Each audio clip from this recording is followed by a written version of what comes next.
नमस्कार बच्चों, मैं Vipin Kumar Dubey, Dishan science senior secondary school Jakhania Ghazipur से। मैं आप लोगों को जो है हिंदी आरो में जो है पद्य खंड पढ़ा रहा हूँ। आलोक धनवा जी द्वारा रचित एक कविता है जिसका नाम है पतंग। मैं जो है आप लोगों को जो है पतंग की व्याख्या जो है कर रहा हूँ। हमारे पहले वीडियो में आप लोगों ने जो है आलोक धनवा जी का जो है जीवन परिचय और जो है उनके पहले पद की जो है व्याख्या आप लोग जो है पढ़ें। अब मैं जो है आप लोगों को जो है आलोक धनवा जी द्वारा रचित इस कविता पतंग कविता का जो है दूसरा पद जो है पढ़ा रहा हूँ।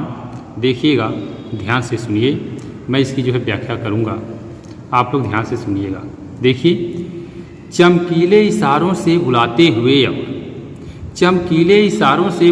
हुए और आकाश को इतना मुलायम बनाते हुए कि पतंग ऊपर उड़ सके, दुनिया की सबसे हल्की और रंगीन चीज़ उड़ सके, दुनिया का सबसे पतला कागज़ उड़ सके, बांस की सबसे पतली कमानी उड़ सके, कि शुरू हो सके सीटियों, किलकारियों और तितलियों की इतनी नाजुक दुनिया। ठीक है बच्चों, अब इस पद का जो है आप लोग जो है व्याख्या सुनिए। चमकीले इशारों से बुलाते हुए और आकाश को इतना मुलायम बनाते हुए।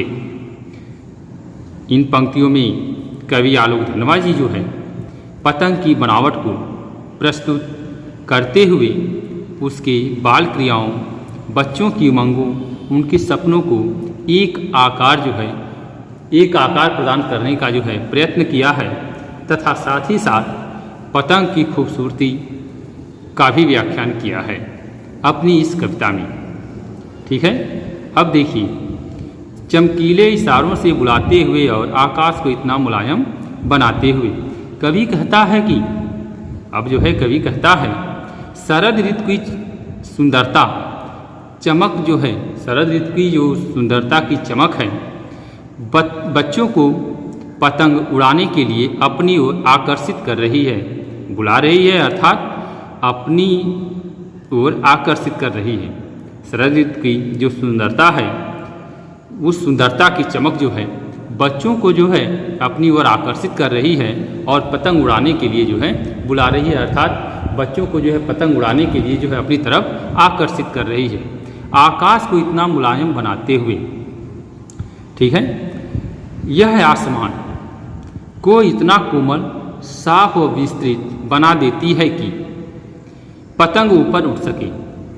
यह शरद ऋतु का जो मौसम है वह आसमान को जो है इतना कोमल, इतना साफ, इतना विस्तृत बना देता है कि पतंग ऊपर उड़ सके, कि पतंग को इसमें उड़ने के लिए पूरा स्थान मिल सके, अर्थात पतंग ऊपर उड़ सके, पतंग को उड़ने के लिए जो है पूरा स्थान मिल सके, अर्थात पतंग जो है अधिक ऊंचाई तक उड़ सके, पतंग जो है अधिक ऊंचाई तक उड़ सके, दुनिया की सबसे हल्की और रंगीन चीज उड़ सके।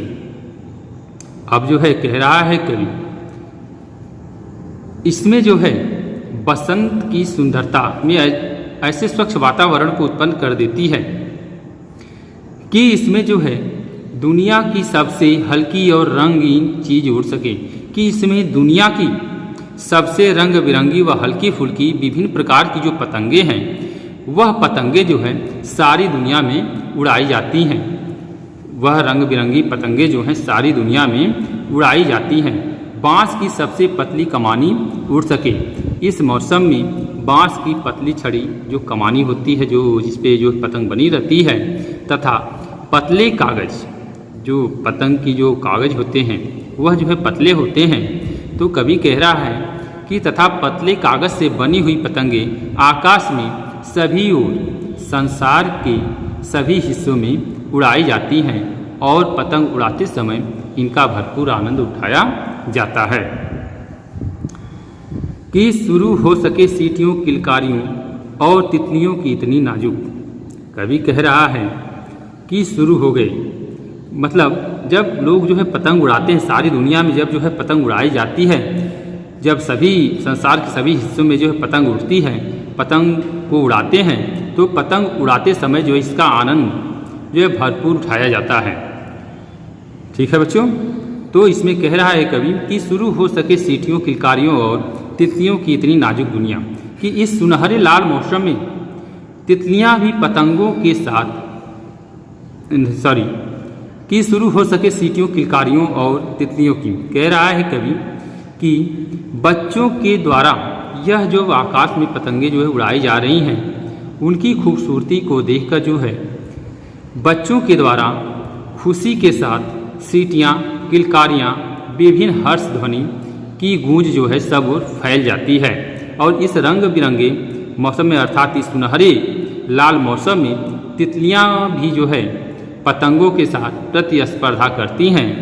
तितलियाँ भौरों द्वारा कोमल आनंद भरी जाती हैं।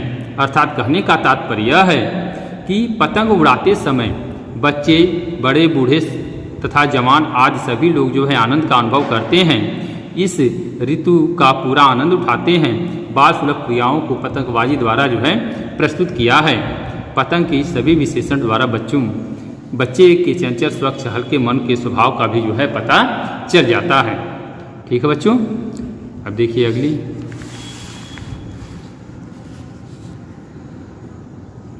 अगली कविता आप देखिए।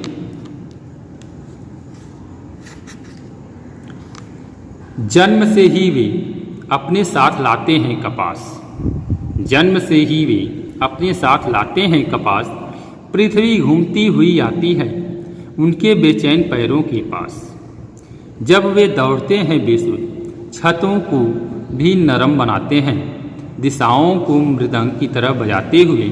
जब वे पेंग भरते हुए चले आते हैं, डाल की तरह लचीले वेग से अक्सर। ठीक है बच्चों, अब देखिए इस पंक्ति में कवि जो है बच्चों के द्वारा जो बाल क्रियाएं की जाती हैं, उन क्रियाओं तथा पतंग उड़ाने की जो मस्ती होती है, जो चंचलता का दृश्य होता है, कवि ने जो उसको जो है प्रस्तुत किया है अपनी इस कविता में। वे बच्चों का संबंध पतंग के साथ शिशु काल से ही मानते हैं। ठीक है, तो देखिए कह रहा है कवि कि जन्म से ही वे अपने साथ लाते हैं कपास। प्रस्तुत पंक्ति में कवि कहता है कि बच्चों की कोमलता,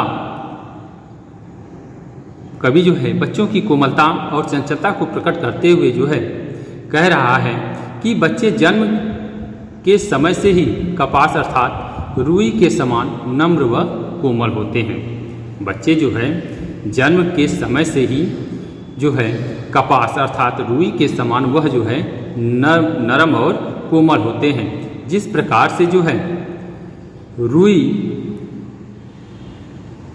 उन्हें जन्म लेने से घुटी दी जाती है, जिससे धागा बनता है, उससे जो है जन्म लेते से जो है घुटी दी जाती है। मतलब रुई से ही जब बच्चे का जन्म होता है तो उनका जो जैसे कुछ पीते हैं तो उस रुई से जो है सुखाकर जो है मतलब उस रुई को जो भिगो कर जो बच्चों को जो है पिलाया जाता है। कवि जो है उसी को जो है कह रहा है कि जब जन्म लेते हैं बच्चे तो इसी रुई से जो है उनको जो है घुटी दी जाती है। इसलिए कवि जो है कपास के साथ बच्चों का जन्म से संबंध स्थापित करता है। इसी के कारण जो है कवि जो है कपास के साथ बच्चों का जन्म से जो है संबंध स्थापित करता है। पृथ्वी घूमती हुई आती है उनके बेचैन पैरों के पास। उनकी उछल कूद तथा उनके पैरों की चंचल गति के कारण जो है सारी पृथ्वी वह पैदल घूम लेना चाहते हैं। अर्थात उनके अंदर जो चंचलता जो है अत्यधिक दिखाई देती है। जब वे दौड़ते हैं बेसुध छतों को भी नरम बनाते हैं। जब बच्चे पतंग उड़ाते समय जो है मस्ती में बिना कुछ होश किए हुए दौड़ते रहते हैं तो वे पृथ्वी पर, छतों पर, सभी जगह जो है मस्ती में घूमते हुए सभी दिशाओं को जो है अपनी कोमलता दिशाओं को मृदंग की तरह बजाते हैं। और बच्चे जो है अपनी कोमलता व मस्ती से जो है ढोल के समान जो वाद्य यंत्र होता है उसको बजाते हुए जो है उत्साह के साथ जो है कदम भरते हुए इधर उधर आते जाते फिर रहे हैं। जब वे पेंग भरते हुए चले आते हैं डाल की तरह लचीले वेग के अक्सर।